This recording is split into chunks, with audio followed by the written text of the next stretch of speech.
stabbing attack has been identified this hour. Yizhuan Cheng, joining the list of victims being mourned by the entire country. Communities and flags across the country are being lowered to half-mast across the nation. This is Parliament House in Canberra earlier this morning. And in Sydney, a landmark known the world over right now honouring the 6 innocent lives taken. Our reporting team is across all the new developments for you at home this morning. First to Sarah Stewart with that breaking news. Sarah, good morning. Yeah, good morning to you, Carl. We have now identified the 6th victim. She is a beautiful young woman called Yizhuan Chang. She is a Chinese national who was here in Australia studying. Unfortunately, she doesn't have any family here in Australia. Police spent the day yesterday trying to contact her family back home in China. She was simply at Westfield on Saturday shopping like everybody else. Now, I can tell you that the 6 people have now been identified that lost their lives.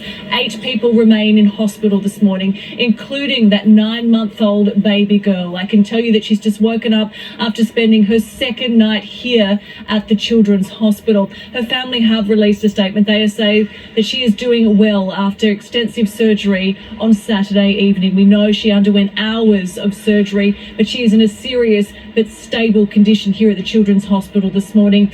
There are 7 other people in hospital this morning as well. 1 person is in a critical condition. All of the others are listed in a serious but stable condition. And Carl, I can tell you with that confirmation this morning that 3 mothers have been killed in this attack. That means 3 lots of children no longer have their mother going home. It is simply heartbreaking. Yeah, it truly is, Sarah. Thank you. Well, let's cross to Jack Hahn at Bondi Junction now with new developments in the investigation. Jack, police are wrapping up their operation there.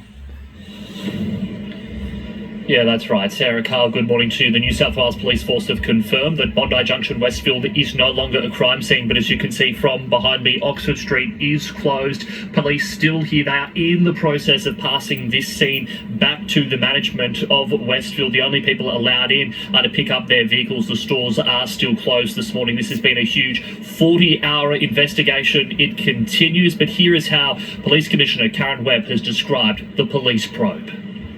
Many, and in fact hundreds of exhibits have been seized by police and will be now subject to forensic investigation over the coming days and weeks.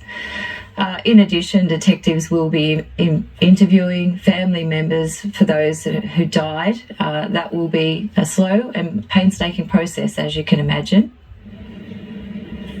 So multiple investigations are underway this morning, while a criminal investigation is not underway. A report will be prepared to the coroner, and a critical incident investigation is underway into the use of deadly force. Anyone with information should reach out to Crime Stoppers by calling 1800 333 000. Already 50 witnesses overnight have reached out to police.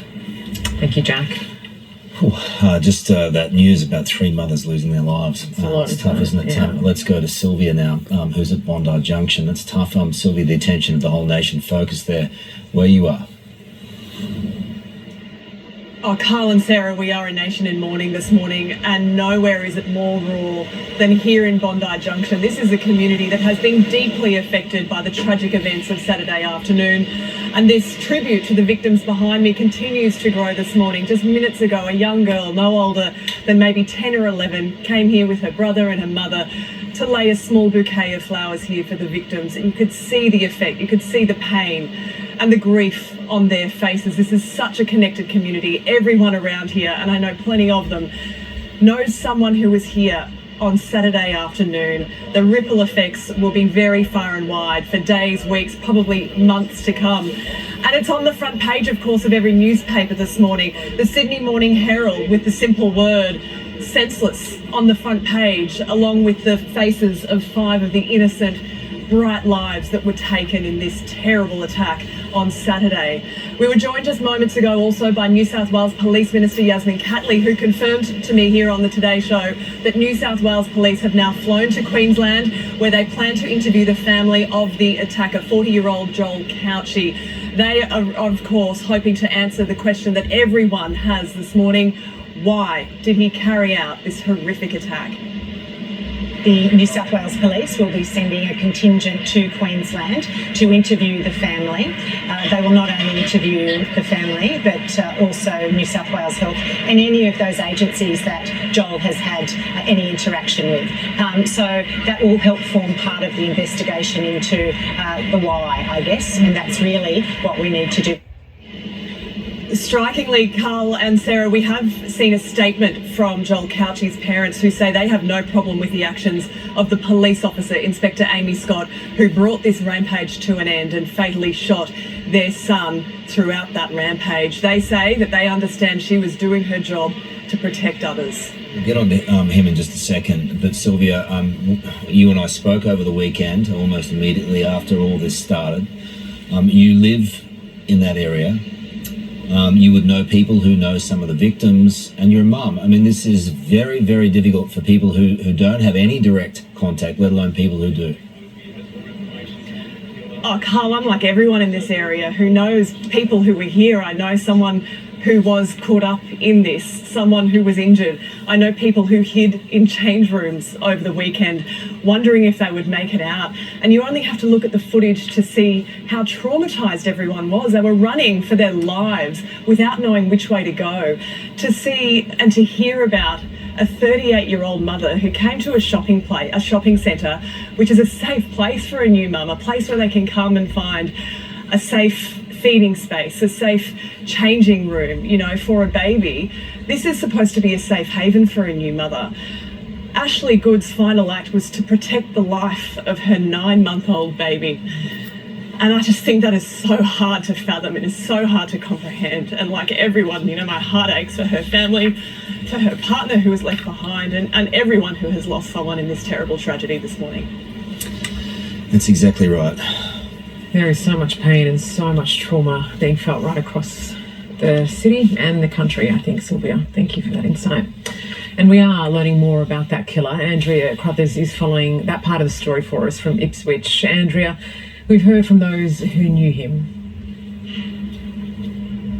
Yeah, as Sylvia said, Joel Couchy's parents, they've broken their silence. He was very much estranged from his family, but in their statement, they also said they were devastated by the traumatic events and that his actions were horrific, also noting that he'd suffered mental health issues since he was a teenager.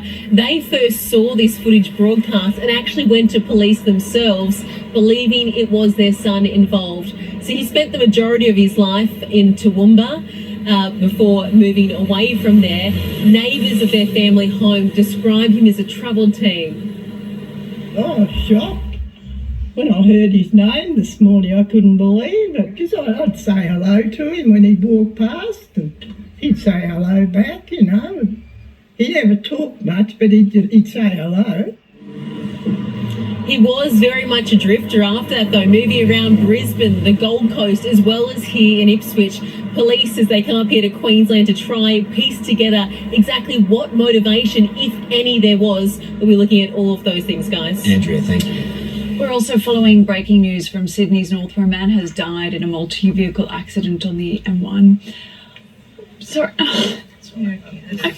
This happened just before 5 a.m, approximately 2 kilometres north of Wahroonga exit. Police say the car travelling southbound collided with 3 other vehicles travelling north. Northbound lanes are closed with traffic backed up southbound for more than 10 kilometres. Breaking news coming in from Deer Park in Melbourne, where a man has been arrested after a body was discovered in a house fire. The blaze broke out around 2:30 a.m. on Station Road, with police treating both the death and the fire as suspicious.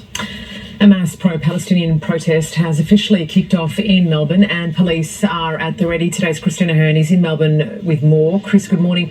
It's all kicking off as we speak. Yeah, that's right, Sarah. I'm on the steps of State Parliament, where there is a rally just getting underway. As you can see, it is very peaceful at this stage. There is a large number of police that have gathered here on the steps of Parliament. Now, this is one of the areas we know. There's many areas around Melbourne and indeed the country that we don't know that this group A15 are targeting, all in support of Palestine. In Sydney this morning, 3 protesters targeted the Defence defence contractors Talus, and those 3 protesters have since been arrested. Here in Melbourne, just a short time ago, protesters targeted the exit ramp off the West Gate leading to the Port of Melbourne. So that protest is still currently underway. As you can see, there is a lot of police. There's been hundreds of police that have been redeployed from regional centres stationed here in Melbourne for this day of action. The State Police Operations Centre has also been reactivated for the first time since the pandemic. Okay, guys, if y'all stay to the end, I hope y'all enjoy it, and I want to put out more content for y'all because y'all been rocking with me. I appreciate it so much, y'all. And some of my subscribers, they was asking me for my Cash App, but I'm gonna put the Cash App up here, and y'all can donate, you know, so I can keep making good content. I need to start making better content. So thank you so much that you watched the whole video and enjoyed it. I hope you enjoyed it. All right, y'all. Peace. I'm out. Hit that like button and subscribe.